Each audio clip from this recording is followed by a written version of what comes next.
قبرستان کے پاس سے میرا گزر ہوا، عصر کے بعد کا ٹائم تھا، اچانک میں نے دیکھا کہ ایک قبر پھٹی اور قبر میں سے ایک آدمی نکلا، اس کا سر گدھے کے جیسا تھا اور باقی کی پوری باڈی انسان کی طرح تھی۔ قبر سے نکلنے کے بعد وہ 3 بار گدھے کی طرح چلایا، گدھے کی آواز میں 3 بار بولا۔ میں حیران رہ گیا کہ یہ کیا منظر ہے۔ اچانک وہی قبرستان کے پاس ایک بوڑھی عورت بھی مجھے نظر آئی، وہ بوڑھی عورت بیٹھ کے چرخا چلا رہی تھی۔ تو میں نے کسی سے پوچھا کہ کیا معاملہ ہے، یہ بوڑھی عورت کون ہے اور یہ قبر کس کی ہے، اس قبر میں سے کون نکلا تھا؟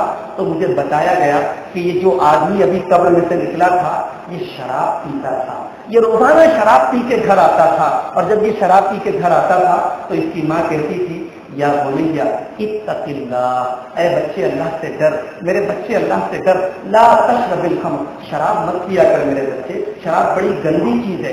ماں روکا کرتی تھی، ماں اللہ سے ڈرنے کی تعلیم دیتی تھی، لیکن یہ ڈیلی شراب پی کے آتا تھا۔ ایک دن یہ شراب پی کے آیا، عصر کی نماز کے بعد کا ٹائم تھا، ماں نے وہی جملہ دہرایا کہ بیٹے اللہ سے ڈر اور شراب مت پی۔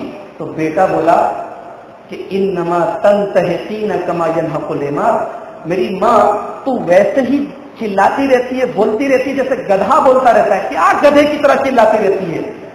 بیٹا یہ کہنے کے بعد وہی مر گیا، آن دا اسپاٹ مر گیا، اور مرنے کے بعد روزانہ کی یہی کہانی ہے، عصر بعد اس کی لاش قبر میں سے نکلتی ہے اور گدھے کی طرح 3 بار آواز نکالتی ہے، اس کے بعد قبر کے اندر واپس چلی جاتی ہے، قبر برابر ہو جاتی ہے۔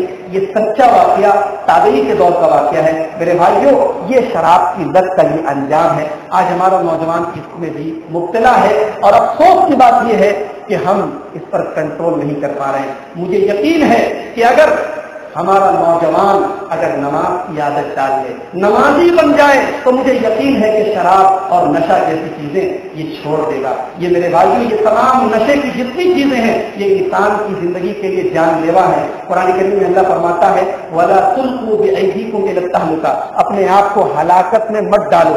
یہ تمام چیزیں ہلاکت میں ڈالنے والی ہیں۔ تو یہ تیسرا حل ہے، یہ تیسرا طریقہ ہے بگاڑ سے بچانے کا کہ نماز کی پابندی کی جائے۔ نمبر 4، چوتھی چیز کیا ہے؟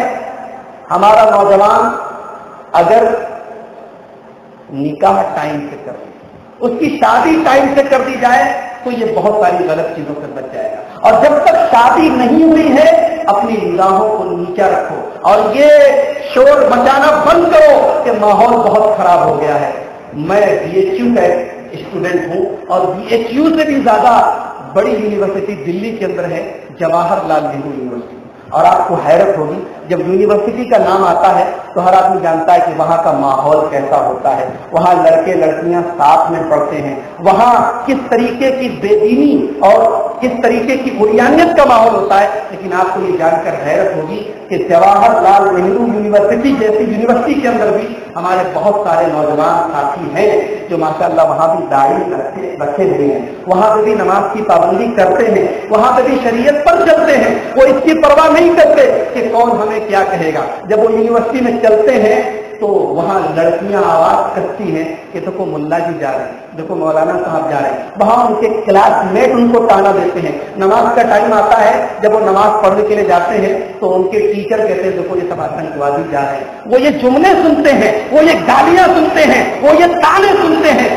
لیکن وہ شریعت پر عمل کرتے ہیں۔ میرے بھائیوں، وہ پلٹ کے یہ نہیں دیکھتے کہ کون ہمیں کیا کہہ رہا ہے۔ میرے بھائیوں، سماج خراب ہے، حالات خراب ہے، ماحول خراب ہے، لیکن آپ اگر اللہ کی شریعت پر عمل کرنا چاہیں، اگر آپ کو یہ ٹھان لیں آپ کہ ہم کو اللہ کی جنت میں جانا ہے، اللہ کو راضی کرنا ہے، تو آپ ان تمام پریشانیوں کو جھیلیں گے۔ اللہ کے نبی فرماتے ہیں حفت الجنت بالمکارہ، جنت کو اللہ تبارک و تعالیٰ نے ناپسندیدہ چیزوں سے گھیر دیا ہے۔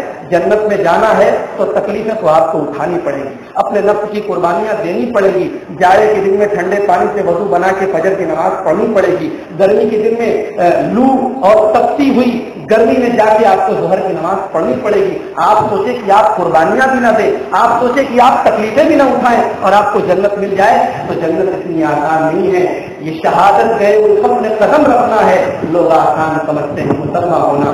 اللہ کے نبی کے صحابی ہیں عمیر ابن حمام، نوجوان صحابی ہیں۔ اللہ کے نبی صحابہ سے اعلان کرتے ہیں، غزوہ بدر کا موقع ہے، صحابہ سے کہتے ہیں کہ اے میرے صحابہ قوموا الی جنت، اٹھو اور جنت کی کوشش کرو، جنت کی طرف میں لگ جاؤ، جنت کو پانے کے لیے دوڑ لگا دو جس جنت کی چوڑائی زمین و آسمان کے برابر ہے۔ حضرت عمیر کہتے ہیں اے اللہ کے نبی کیا جنت کی چوڑائی زمین و آسمان کے برابر ہے؟ اللہ کے نبی کہتے ہیں ہاں جنت کی چوڑائی زمین و آسمان کے برابر ہے۔ حضرت عمیر کہتے ہیں بخل بخل، کیا بات ہے کیا بات ہے۔ اللہ کے نبی کہتے ہیں یہ کیوں بول رہے ہو، کیا بات ہے کیا بات ہے؟ کہتے ہیں اللہ کے نبی میں امید کرتا ہوں کہ شاید میں بھی جنت میں چلا جاؤں اور اتنی لمبی چوڑی جنت میں کہیں چھوٹا سا گھر مجھے بھی مل جائے۔ اس کے بعد حضرت عمیر رضی اللہ تعالیٰ عنہ ایک تھیلے میں سے کھجور نکال کے کھانے لگے۔ اچانک انہیں خیال آیا کہ میں کھجور کھا رہا ہوں، ادھر جنت بڑھ رہی ہے۔ انہوں نے کھجور پھینک دی، جو کھجور تھیلے میں تھی وہ پھینک دی اور دوڑ پڑے اور میدان کارزار میں کود پڑے، جنگ بدر میں کود پڑے اور تھوڑی دیر میں شہید ہو گئے۔ میرے بھائیوں یہ وہ نبی کے صحابہ تھے جنہوں نے جنت کا سودا کر لیا تھا۔ آج ہم سب کمپٹیشن کرتے ہیں، ہم سب ریس کرتے ہیں، ہمارا پڑوسی لکھپتی ہے تو ہم کروڑ پتی بن جائیں، ہمارا بھائی لکھپتی ہے تو ہم کروڑ پتی بن جائیں۔ ارے ریس کرنا ہے، کمپٹیشن کرنا ہے، مقابلہ کرنا ہے تو جنت کا کرو۔ میرا رب قرآن میں کہتا ہے وَسَارِعُوا إِلَىٰ مَغْفِرَةٍ مِّن رَّبِّكُمْ وَجَنَّةٍ عَرْضُهَا السَّمَاوَاتُ وَالْأَرْضُ، دوڑ کرو اللہ کی جنت کے لیے جس جنت کی چوڑائی زمین و آسمان کے برابر ہے۔ تو میرے بھائیوں یہ چوتھی چیز ہے کہ ہمارا نوجوان صحیح ٹائم سے نکاح کرے اور اپنی نگاہوں کی حفاظت کرے۔ نمبر 5، پانچویں چیز کیا ہے؟ دینی کتابوں کا مطالعہ، صحابہ کی سیرت کا مطالعہ۔ مطالعہ کا تو آج علماء کے پاس ٹائم نہیں ہے، عوام کو چھوڑیے۔ وہ دور گیا جب بڑے اپنے بچوں کو صحابہ کے واقعات سنایا کرتے تھے، گھروں میں دادیاں اور نانیاں اپنے بچوں کو صحابہ کے واقعات سنایا کرتی تھی۔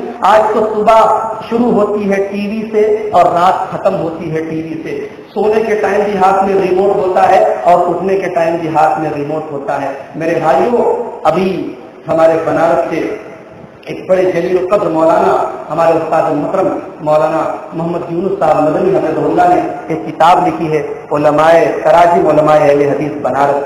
بنارس کے اندر جماعت اہل حدیث کے جتنے علماء اب تک پیدا ہوئے ہیں لگ بھگ ان تمام علماء جو اس دنیا میں انتقال کر چکے ہیں، جو اس دنیا میں نہیں ہیں، ان کی زندگی کے حالات، اس میں آپ کو ہمارے علاقے کے مولانا ابوالقاسم صاحب بنارسی کے حالات ملیں گے، مولانا حیات اللہ کے حالات ملیں گے، مولانا حبیب اللہ کے حالات ملیں گے۔ یہ وہ علماء تھے جو بڑے مخلص تھے، جنہوں نے اپنی پوری زندگیاں دین کے لیے کھپا دی۔ یہ کتاب آپ پڑھیے، اپنے بچوں کو پڑھائیے، جانیے کہ اس بنارس میں جہاں شرک و بدعت کا گڑھ تھا، جہاں شرک و بدعت کا اڈا تھا، جہاں کے بارے میں مولانا علی میاں نے لکھا ہے ایک جگہ کہ تاریخ کے حوالے سے لکھا ہے کہ یہاں کے مسلمان شرک و بدعت میں اتنے حاوی تھے، اتنے مشغول تھے کہ شادی بیاہ میں ہندوانہ رسومات ہوتی تھی، لوگ اللہ کو پہچانتے نہیں تھے، توحید کے نام سے واقف نہیں تھے۔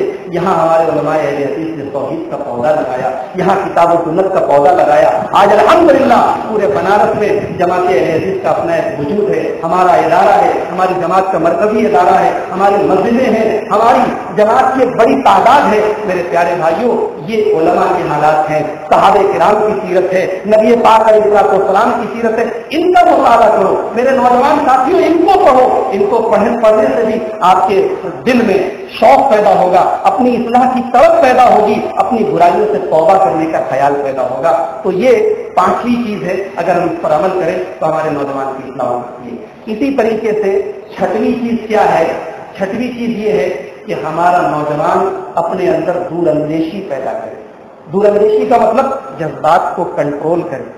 اپنے نبی سے سیکھو، ہمارے نبی کو کیسا کنٹرول تھا اپنی زبان پر، کیسا کنٹرول تھا اپنی عادتوں پر۔ اللہ کے نبی کے پاس یہودی آتے ہیں، گالی دیتے ہیں، نبی کو گالی دیتے ہیں، السلام علیکم، اے نبی تم مر جاؤ، نعوذ باللہ، اے نبی تم پر اللہ کی لعنت ہو۔